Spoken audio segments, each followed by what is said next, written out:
To my channel.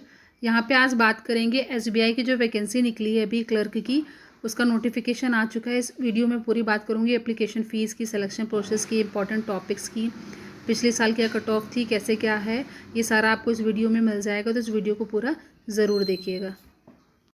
SBI clerk exam summary, यहाँ पर जो इसका एग्ज़ाम होगा, जो नोटिफिकेशन आया है 8773 पोस्ट का, जिसमें सिलेक्शन प्रोसेस 2 स्टेजेस में टेक प्लेस करेगा, जिसमें प्री होगा और मेंस होगा। उसके बिहाफ में इसका सिलेक्शन प्रोसेस होगा। यहाँ पर ये गवर्नमेंट जॉब है जो कि क्लर्क जूनियर एसोसिएट की पोस्ट पर है। एसबीआई में आपको एक सुनहरा मौका मिलेगा वर्क करने के लिए। इसके लिए आप ऑनलाइन अप्लाई कर सकोगे। इसकी रजिस्ट्रेशन डेट्स जो है वो 17 नवंबर से स्टार्ट हो चुकी है और 7 दिसंबर तक रहेगी। मतलब स्टार्टिंग डेट जो है इसकी वो है 17 नवंबर और लास्ट डेट जो होगी उसकी होगी 7 दिसंबर। तो इस समय तक आपको यहाँ पे फॉर्म फिल कर देना होगा। और इसकी जो सैलरी होगी वो होगी 26,000 से लेकर 29,000 तक। यहाँ पे 2 ऑफिशियल साइट्स है, आप चाहो तो sbi.co.in से अप्लाई कर सकते हो या फिर सरकारी रिजल्ट में जाके आप अप्लाई कर सकते हो इस पोस्ट के लिए।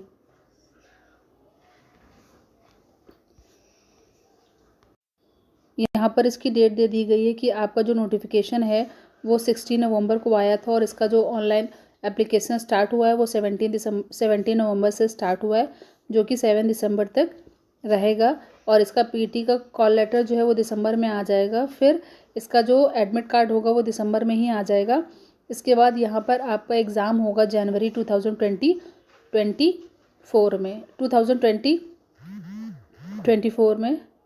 यहाँ पर आपको सबसे ज़्यादा एक चीज़ ध्यान रखनी है कि इसका जो प्री होगा वो जैन में हो जाएगा। उसके बाद मेंस के एडमिट कार्ड भी फरवरी में आ जाएंगे। मतलब कि जनवरी और फरवरी में ज़्यादा डिफरेंस नहीं मिलेगा आपको प्री और मेंस में। इसलिए जो भी एप्लीकेंट्स ये फॉर्म फिल करेंगे उन्हें अपनी एसबीआई क्लर्क की बहुत अच्छे से तैयारी करके रखनी है कि उनका एग्ज़ाम जब हो जाए तो उसमें उनका श्योर होना चाहिए कि हाँ हम सिलेक्शन देख सकते हैं, कितना मेरा कट ऑफ क्लियर हो जाएगा। आपको इस हिसाब से अपनी प्रिपरेशन करनी है। वीडियो में मैं आगे बहुत सारी चीज़ें बताऊंगी कि इसका एग्ज़ाम कैसे होगा, एग्ज़ाम पैटर्न क्या है, सिलेबस क्या है, कौन से इंपॉर्टेंट टॉपिक हैं। तो पूरे इस वीडियो को पूरा ज़रूर देखिएगा। यहाँ पर स्टेट वाइज अलग अलग वैकेंसीज़ हैं, जिसका पीडीएफ मैं टेलीग्राम चैनल पे अपलोड कर दूँगी, आप वहाँ से देख सकते हैं। बाकी यहाँ पर बैकलॉग की ये देख सकते हो आप, यहाँ पे कितनी वैकेंसीज़ हैं बैकलॉग की। तो यहाँ पर सबसे ज़्यादा जो बैकलॉग की वैकेंसीज़ है SC ST OBC की वो है 141 और PWD की है 92 और एक्स सर्विस की है 257। तो टोटल जो बैकलॉग की वैकेंसीज़ है वो है 490। यहाँ पर जो एप्लीकेंट्स को फ़ी पे करनी पड़ेगी वो ST SC PWD के जो लोग होंगे उनको कोई भी यहाँ पे फ़ीस नहीं देनी है, कोई भी फ़ीस नहीं है, ज़ीरो है। बाकी OBC जनरल EWS को यहाँ पर 750 पे करनी पड़ेगी फ़ीस। यहाँ पर फ़ीस कंपलसरी है देना। तो आप लोग जो भी एस्पिरेंट्स जनरल OBC EWS से बिलोंग करते हैं उनको 750 पे करनी होगी। इसकी एज लिमिट क्या है, तो यहाँ पर जो दिया हुआ है, जो एजुकेशनल क्वालिफिकेशन है वो आपकी 31 दिसंबर से तक कंप्लीट हो जानी चाहिए। मतलब कि अगर आपकी क्वालिफिकेशन इससे पहले कंप्लीट नहीं हुई है तो आप ये फॉर्म अप्लाई नहीं कर सकते।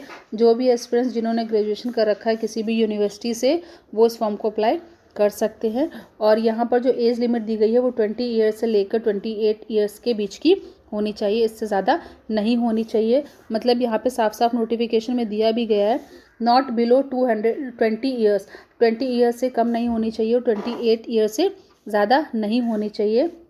एज ऑन मतलब इसकी जो एज काउंट होगी वो 1 अप्रैल 2023 से काउंट होगी।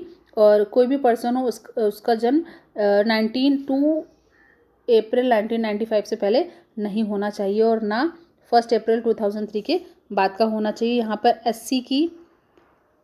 SC की आप देख सकते हो कि जो दी गई है वो क्या दी गई है, 33 एज दी गई है, सबसे ज़्यादा हाईएस्ट अपर एज। और OBC की दी गई है 31। अगर आपकी इतनी एज है तो आप ये फॉर्म फिल कर सकते हैं, लेकिन इससे ऊपर नहीं होनी चाहिए। यहाँ पर जो इसका सिलेक्शन प्रोसेस होगा उसके लिए एक नोट मैं बता रही हूँ, तो वो आपको ज़रूर ध्यान देना है कि ये जो दिया हुआ है यहाँ पर trend apprentice of SBI, 31/10/2023 may be weightage in the main examination by awarding 2.5 of the maximum marks, that is 5 marks out of 200 as bonus marks. यहाँ पर 5 मार्क्स बोनस मिल सकता है 200 मार्क्स में से मेंस में, या आप पढ़ सकते हो, यहाँ पे ये दिया हुआ है. There is no provision for inter circle transfer, inter state transfer for, यहाँ पे कोई भी इंटर सर्कल ट्रांसफ़र या इंटर स्टेट ट्रांसफ़र नहीं होगा. यहाँ पर आपको सिर्फ 2 स्टेजेस में अपना सिलेक्शन पक्का ले लेना है, जो कि मेंस और प्री पे डिपेंड करेगा.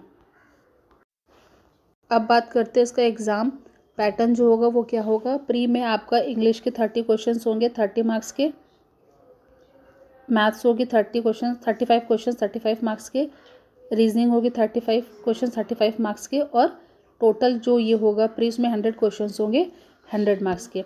यहाँ पर आपको ध्यान रखना है कि जो आपका पेपर होगा वो 100 क्वेश्चन 100 मार्क्स के आएंगे, और इसी में से आपकी प्री की कट ऑफ बनेगी. जो प्री में क्वालिफाई हो जाएंगे उनको मीन्स देने को मिलेगा. यहाँ पर कोई भी सेक्शनल कट ऑफ नहीं है. ये सबसे बेस्ट चीज़ है. जो भी एस्पिरेंट्स जो ग्रेजुएशन कर चुके हैं और SBI क्लर्क का एग्ज़ाम देना चाहते हैं, यहाँ पर कोई भी सेक्शनल कट ऑफ नहीं है, तो बहुत बेस्ट अपॉर्चुनिटी. आप जल्द से जल्द इस फॉर्म को अप्लाई करें.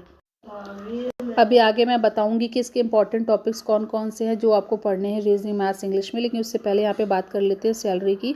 यहाँ पे जो पे स्केल है इसका वो है 17,000 से 900 तक. यहाँ पर जो आपको ओवरऑल जो स्टार्टिंग बेसिक्स पे मिलेगा वो मिलेगा 19,900, जिसमें लिखा हुआ है साफ साफ +2 एडवांस इंक्रीमेंट. यहाँ पे आपको इंक्रीमेंट भी देखने को मिलेंगे. तो ये सैलरी आप देख सकते हो, यहाँ पर इतनी सैलरी आपको मिलेगी. मतलब सोचिए कितना अच्छा है कि यहाँ पर स्टार्टिंग बेसिक पे जो है वो 19,900, बाकी इसके अलावा और भी यहाँ पे आपको फैसिलिटीज़ भी मिलेंगी. तो ओवरऑल आपकी सैलरी और ज़्यादा इंक्रीज़ हो जाएगी. लास्ट ईयर्स का जो कट ऑफ गया था असम का गया था, ये जनरल कैटेगरी का मैं बता रही हूँ, जो कि प्री का गया था 100 में से. असम का गया था 69.25, छत्तीसगढ़ का गया था 72.75, गुजरात का 72.25, जम्मू 77, कर्नाटक 64.50, केरल 68, मध्य प्रदेश 74.75. यहाँ से आप देख सकते हो. बाकी यहाँ पे मैं बताऊँ तो उत्तर प्रदेश का गया था 77.5, पंजाब का गया था 80.75. तो यहाँ पे आप देखो सबसे ज़्यादा जो हाईएस्ट गया था वो गया था पंजाब का, सबसे ज़्यादा गया था. उसके बाद फिर गया था उत्तराखंड का 78.75, और फिर यहाँ पे देख सकते हो क्या वेस्ट बंगाल का भी 78.50 गया था. ये प्री के कट ऑफ है जो 2022 में एग्ज़ाम हुआ था उसका. तो इसके बिहाफ पे आप एक आइडिया ले सकते हो कि आपका सेफ स्कोर कितना रहेगा और किस हिसाब से आपको प्रिपरेशन करके यहाँ पर टारगेट लेके चलना है कि आपको 100 में इतने स्कोर करने होंगे. तो मिनिमम आप ये कोशिश करना कि आपका 70 से 78 के बीच में टारगेट होना चाहिए कि आपको इतना स्कोर करना होगा. क्योंकि इसमें क्या होता है कभी कभी लोग 0.5 0.25 से भी रह जाते हैं. तो ऐसा आपके साथ ना हो, इस वजह से आप इसकी अच्छे से प्रिपरेशन करना. बाकी इससे रिलेटेड और कोई क्वेरी हो तो आप कमेंट बॉक्स में पूछ सकते हैं. अब बात करेंगे कि सबसे मेन इंपॉर्टेंट टॉपिक्स कौन कौन से जो और कितने नंबर ऑफ़ क्वेश्चंस उनसे पेपर में 2022 में आए थे और कितने इस बार आने के चांसेस हैं. रीजनिंग में logical reasoning, numeric series, ranking, direction, alphabet test, data sufficiency, coded inequality, sitting arrangement, puzzle, tabulation, syllogism, blood relation, output and input, coding and decoding. ये रीजनिंग में आते ही आते क्वेश्चन है. ये वो टॉपिक्स बता रही हूँ मैं जो 100% पेपर में आते हैं. मैथ्स में simplification, profit and loss, mixture and alligation, CI&SI, surds and indices, work and time, time and distance, mensuration में cylinder, cone, sphere, formula based आते हैं. फिर DI ज़रूर आता है, ratio, proportion, percentage, mixture and alligation के questions, number system, sequence and series, permutation, combination and probability के questions भी आते हैं. अब बात करते हैं इंग्लिश की. तो इंग्लिश में रीडिंग कॉम्प्रिहेंशन आता है, क्लोज टेस्ट आता है, पैराजम्बल आता है, miscellaneous, fill in the blanks, multiple meaning, error spotting, paragraph completion, ये सारी चीज़ें आते. ये टॉपिक्स मैंने जो बताई 100% पेपर में आते ही आते हैं हर साल. अब बात करते हैं कि नंबर ऑफ़ ये जो टॉपिक्स बताएं इनसे कितने नंबर ऑफ क्वेश्चंस आते हैं। तो सबसे पहले बात करते हैं इंग्लिश की। तो रीडिंग कॉम्प्रिहेंशन में 8 क्वेश्चंस आते हैं, जो कि लास्ट ईयर अभी 2022 में आए भी थे। एरर डिडक्शन के 5 क्वेश्चंस आपको देखने को मिलेंगे। वर्ड यूजेस के 3, सेंटेंस रीअरेंजमेंट के 5, वर्ड स्वैपिंग के 4, क्लोज टेस्ट के 5, क्योंकि इंग्लिश जो ओवरऑल होगा वो 30 मार्क्स के 30 क्वेश्चंस होंगे। रीजनिंग में रो बेस्ड पजल आती है और ये लास्ट ईयर आई भी थी, जिसमें 5 क्वेश्चंस थे। सर्कुलर पजल आया था जिसमें 5 क्वेश्चंस थे। फिर फ्लोर फ्लैट बेस्ड पजल आई थी जिसमें 5 क्वेश्चंस थे। सिलोगिज्म आई थी, उसमें पूछा गया था ओनली, फ्यू, ऑल और सम, इस पर बेस्ड 3 क्वेश्चंस आए थे। इनइक्वालिटी के 3 questions, blood relation 4, order ranking के 4 क्वेश्चंस, मीनिंगफुल वर्ड के 1 क्वेश्चन, पेयरिंग का 1।